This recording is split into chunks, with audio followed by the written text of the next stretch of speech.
It was the kind of afternoon when the clouds hovered too low, as if the sky itself were bending down to witness human pain. Harmattan winds dried the lips of villagers, rattling zinc roofs and carrying dust that made every eye water, even those that had vowed never to cry again. By 3 p.m., the marketplace had fallen into a strange hush. Eyes turned to the tarred road leading into Omunelcha. Whispers followed a sleek, unfamiliar car as it crept forward, cool-painted, foreign-looking, smelling of money and places beyond the imagination of most villagers. Children chased it. Women paused in their trading. Men stood still, shading their eyes. And from the rumbling belly of that foreign machine stepped a man the village had almost forgotten. Kinechukwu, the boy who left for school, then for overseas, then for dreams too big to fit in his pocket. He had returned, but he was not alone. A woman stepped out beside him, a woman whose beauty seemed carved from another world, her skin pale like fresh milk, her hair brown like sunlit honey, her eyes blue, frightened but loyal, holding on to his arm as though he were the only thing she trusted in this new land. Her name would soon shake the entire community, Sophia. Then, from the crowd, a woman pushed her way through, heart pounding, legs trembling, eyes wide, not with joy, but with the kind of desperation only a woman who waited 12 years could understand. Ngozi. Her breath broke when she saw him.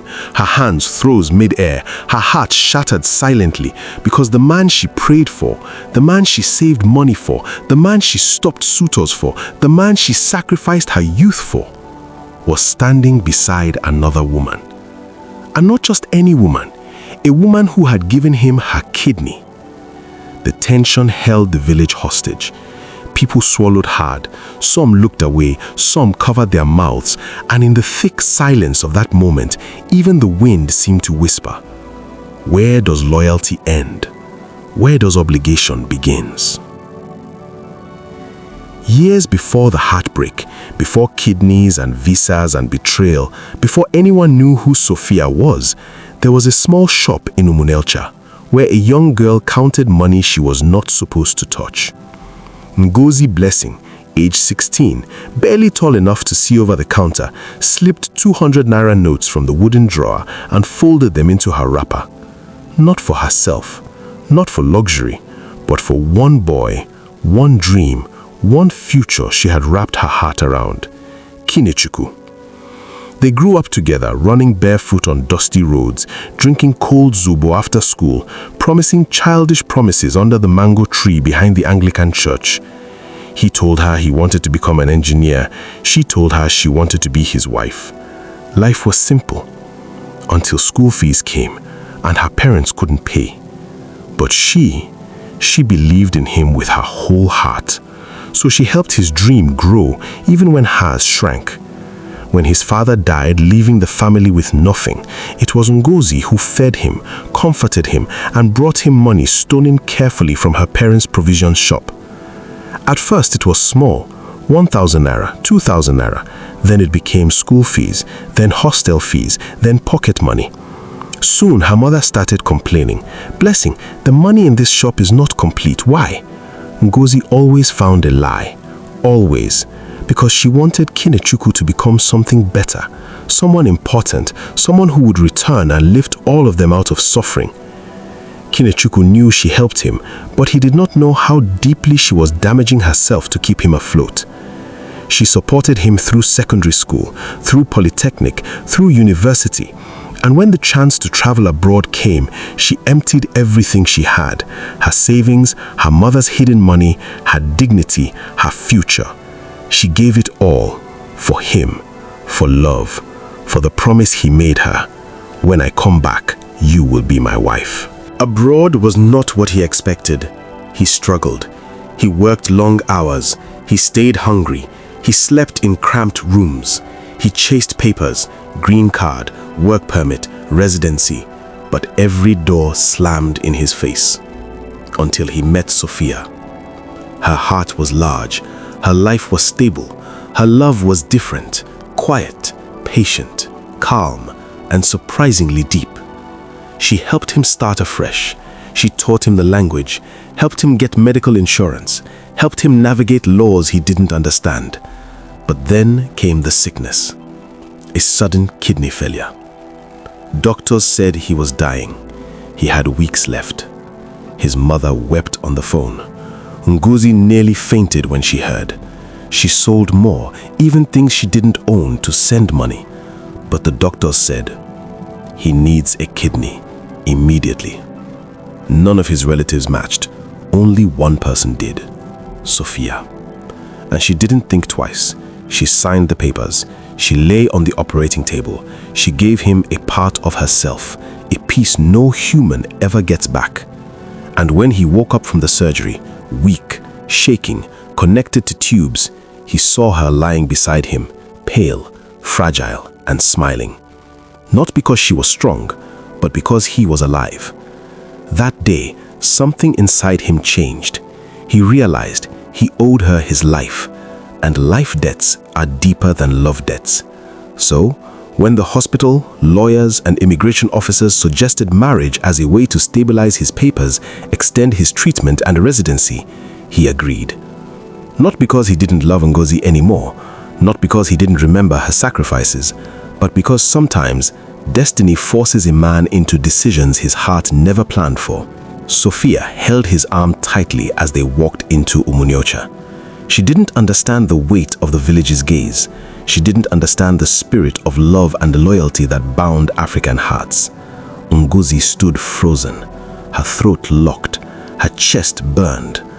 Madubuke, Kinechukwu's best friend, stepped forward. "Obimi, you are back," he said, but his eyes were fixed on Sophia. The silence was dense, a silence full of unsaid words. Then Ngozi whispered, barely audible, "Kine, is this your wife?" He swallowed hard, looked at the ground, and nodded.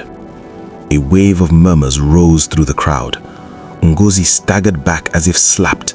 Her hand flew to her chest. For a moment, she couldn't breathe. I waited 12 years. Sophia looked confused. She didn't understand, but she felt the pain, the kind that doesn't need translation. That night, the village buzzed. Some said Ngozi had been used and dumped. Some said Sophia saved his life, so she deserved him. Some blamed Kinechukwu. Some blamed fate. Ngozi locked herself inside her room, crying until she felt hollow. She remembered all the money she took from her parents' shop, all the suitors she rejected, all the hopes she tied to one man's name. She felt foolish, broken, disposable. Her mother found her. "My daughter, cry," she said. "Cry until the tears finish, but don't die because of one man." But how do you bury 12 years in one night? He didn't sleep. He sat outside on a wooden bench, staring into darkness, feeling like he had committed a crime just by staying alive. Madubike joined him. "Kine, you have to talk to her," he said. Kinechukwu shook his head. "What will I say? That I chose life over love? That I'm carrying Sophia's kidney? That she saved me when I was dying? That everything changed the day I woke up and realized that death can marry you?" "But Ngozi has suffered," Madubike whispered.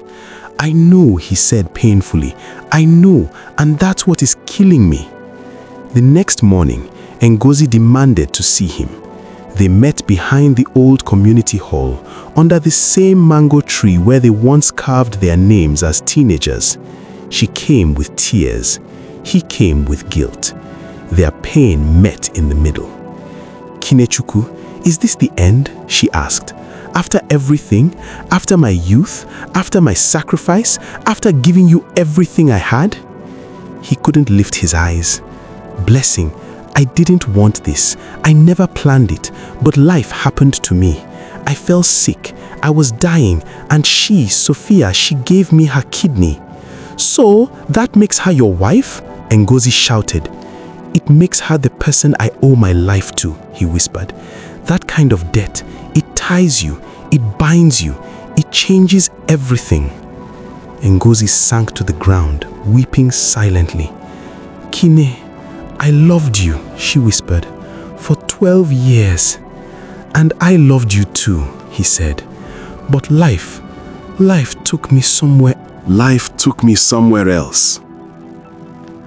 Later, Sophia approached Ngozi quietly. "I don't want to take him from you," she said softly in accented English. "I didn't know someone like you existed. I only saw a man dying and I wanted to help him." Ngozi stared at her. This foreign woman wasn't arrogant. She wasn't proud. She wasn't trying to win. She was just human. A woman who loved. A woman who sacrificed. A woman who didn't ask to compete. For the first time, Ngozi saw the scar on Sophia's body, the mark of the kidney removed, the wound of giving life to another. She stepped back, confused by a pain too complex to name. Elders summoned all parties to settle the matter traditionally. 3 chairs, 3 lives, 3 hearts. One impossible question. Who should marry Kinechukwu? Ngozi, who gave her life waiting, or Sophia, who gave her kidney? The elders debated for hours. Women shook their heads. Men rubbed their chins. Tension cracked like thunder. Finally, the oldest elder, Ozuemena, stood. "A man belongs to the woman whose destiny is tied to his survival," he said. "But a man also belongs to the woman whose sacrifices made him who he is," another elder countered. "How do we choose between love and life?" someone asked. "How do we choose between blood and tears?" another whispered. In the end, they gave the decision to Kinechukwu, and he broke. "I cannot marry 2 women, and I cannot break the heart of the one who saved me, but I cannot erase the sacrifice of the one who built me." The hall was silent, dead silent. Then he said the words that shattered everything. "I choose Sophia." Ngozi collapsed into sobs.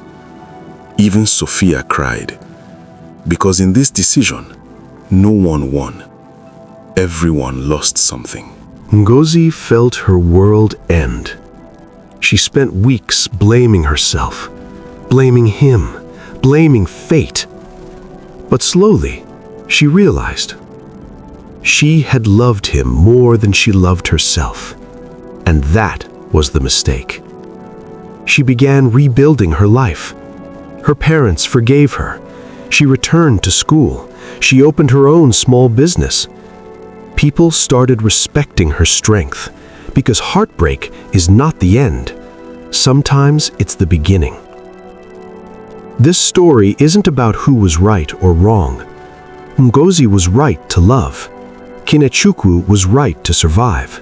Sophia was right to save the man she loved. But life does not always reward the one who sacrifices the most. Sometimes destiny pulls people apart even when love wants them together. The true lesson is this: never build your entire life on someone else's dream. Love deeply, but don't lose yourself. Help others, but don't destroy your own foundation. Wait if you must, but have a life of your own. Ngozi learned it. Kinechukwu learned it. Sophia learned it. And their lives became a testimony that some heartbreaks are not punishments, they are redirections. Years later, Ngozi married a man who truly valued her. Kinechukwu and Sophia built a quiet life together.